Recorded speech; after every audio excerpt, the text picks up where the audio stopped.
속보. 트럼프 G7 일본 대신 한국 올겨왔다. 사색된 일본 상황. 미국 대통령 사상 최초중대 발표. 트럼프가 주한미군 방위비 분담금으로 100억 달러를 요구할 것이라는 잿빛 전망의 한 외교부 당국자는 방위비 분담금이 한미 동맹의 전부인 양 묘사하는 건 잘못 짚는 것이라고 했다. 방위비 분담금 문제로 한미 동맹이 흔들릴 것도 아니지만 국제적으로 봐도 한국은 트럼프 리스크에 취약한 나라가 아니라는 것이다. 지난 7월 전 세계 국가 정보를 분석하는 영국의 이코노미스트 인텔리전스 유닛, EIU는 미국의 주요 70개 교역국이 트럼프의 미국 우선주의 정책에 얼마나 취약한지 순위를 매겼다. 트럼프가 전쟁을 선포한 무역, 안보, 이민 분야를 종합한 결과 트럼프 리스크가 가장 큰 국가는 멕시코였다. 3위 독일, 6위 중국, 7위 일본, 9위 베트남 순이었다. 한국은 10위권에 없었다. 동맹국도 돈을 내야 지켜준다는 트럼프식 동맹관으로 보면 방위비 분담금은 한국이 아니라 독일과 일본이 더 걱정해야 할 처지다. 해외 주둔 미군 규모는 일본 5만 5천여 명, 독일 3만 5천여 명, 한국 2만 8,500여 명, 이 세계 1에서 3위다. 그러나 트럼프가 강조하는 국내 총생산 대비 국방비 지출 면에서는 한국만 모범 국가다. 지난 4월 스톡홀름 국제평화연구소 사이프레이가 발표한 작년 세계 군사비 현황을 보면 한국의 GDP 대비 국방비 지출은 2.8%다. 미국의 3.4%와 비교해 낮지 않다. 독일은 1.5%다. 영국 2.3%과 프랑스 2.1%도 우리보다 낮다. 유럽의 나토 국가 대부분이 2%를 넘지 못한다. 일본은 1.2%로 최하위권이다. 우리보다 경제 규모가 2배 이상인 일본, 502억 달러의 국방비는 총액으로도 한국, 479억 달러과 비슷하다. 트럼프 1기 당시 엘브리지 콜비 전 국방부 부차관보가 최근 소셜미디어에 한국과 폴란드, 3.8%, 인도, 2.4%, 이스라엘, 5.3%를 가리켜 트럼프의 자주 국방 동맹 모델이라고 했을 정도다.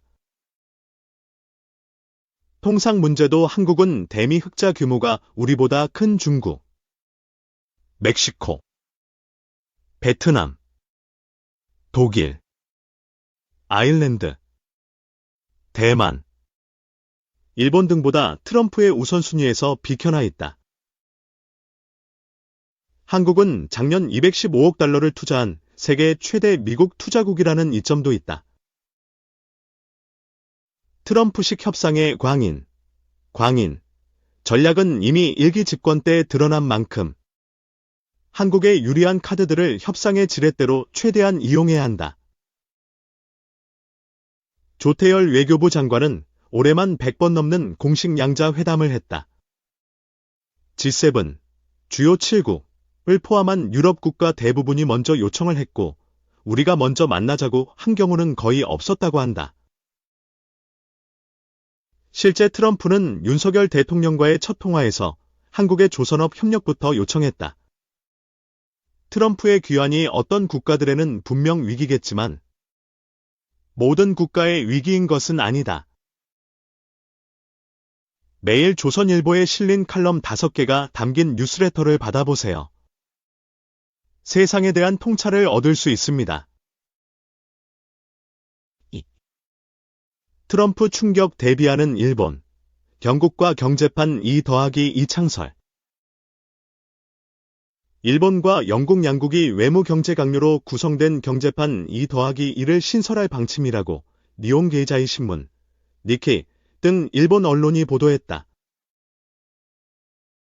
고관세를 내세우는 미국 도널드 트럼프 차기 행정부와의 무역 협상에서 협력하는 것이 목표다. 국제사회는 트럼프의 재집권으로 보호무역주의가 부상하고 국제경제 질서가 후퇴할 것이라는 우려에 휩싸여 있다.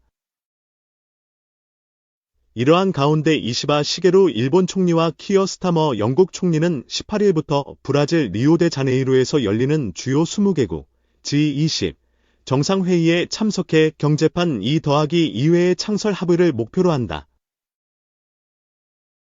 일본 정부가 외국 정부와 경제판 2+2 회의를 만드는 것은 미국에 이어 두 번째다. 미국과 일본은 2022년 양국 외교 상무장관이 참여하는 2+2 회의를 처음 개최했고 지난해까지 이어졌다. 일본에서는 이와야 다케시 외무상과 무토 요지 경제산업상, 영국에서는 데이비드 레미 외무장관과 조너선 레이놀즈 무역장관이 참석한다. 이른 시일 내에 첫 회담을 열 계획이다. 트럼프 차기 대통령은 대선에서 중국산 수입품의 60%, 일본 및 영국 등 여타 국가의 수입품의 10에서 20%의 관세를 부과할 방침을 밝혔다. 일본은 2023년 수출의 20%, 영국은 15%를 대미 수출이 차지한다. 관세가 인상되면 타격이 클 수밖에 없다.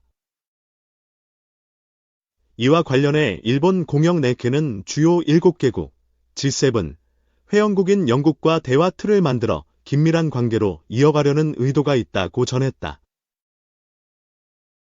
니케는 경제판 2+2에서는 관세 인상을 피하기 위한 미국과의 무역 협상 등에 대해서도 논의할 전망기라며 실제로 관세가 인상될 경우의 대응책 등도 협의할 가능성이 있다고 짚었다. 2020년에 유럽연합 EU를 탈퇴한 영국은 2017년 출범한 트럼프 전 정권 당시에는 EU 회원국이었다. EU는 트럼프 전 정권의 추가 관세에 대한 대응 조치로 미국산 철강과 오토바이 등의 보복 관세를 부과한 바 있다. 그러나 EU를 탈퇴해 단독으로는 협상력이 약해진 영국으로서는 일본과 공조해 트럼프 차기 정권에 대응하겠다는 생각이다. 경제판 2+2에서는 산업정책도 다룰 전망이다. 중요 물자의 공급망 강화는 물론 반도체, 인공지능, AI, 양자 기술 등 첨단 기술 개발 등에서 협력한다. 탈탄소화와 아프리카 등 제3국 투자와 같은 현안에서도 협력할 방침이다. 일본에게 영국은 동맹관계인 미국에 이은 준동맹국의 위치로 양국은 경제에서 안보까지 협력의 폭을 넓혀왔다. 일본은 반도체, 광물자원 등 중요 물자를 확보하기 위해 유럽과 긴밀하게 협력하고 있으며 영국은 유럽 국가 중 일본과 가장 긴밀한 관계를 맺고 있다. 3. 북한군 1만 명 몸값은 연간 최대 1조 8천억 원. 북한군 약 1만 명이 러시아 동부 지역에 파병돼 우크라이나 전쟁에 참전한 가운데 참전 형태에 따라 북한의 연간 외화 수입이 3억 2천만 달러, 13억 4천만 달러, 4,451억 원 1조 8,638억 원에 달할 것이라는 분석이 19일 나왔다.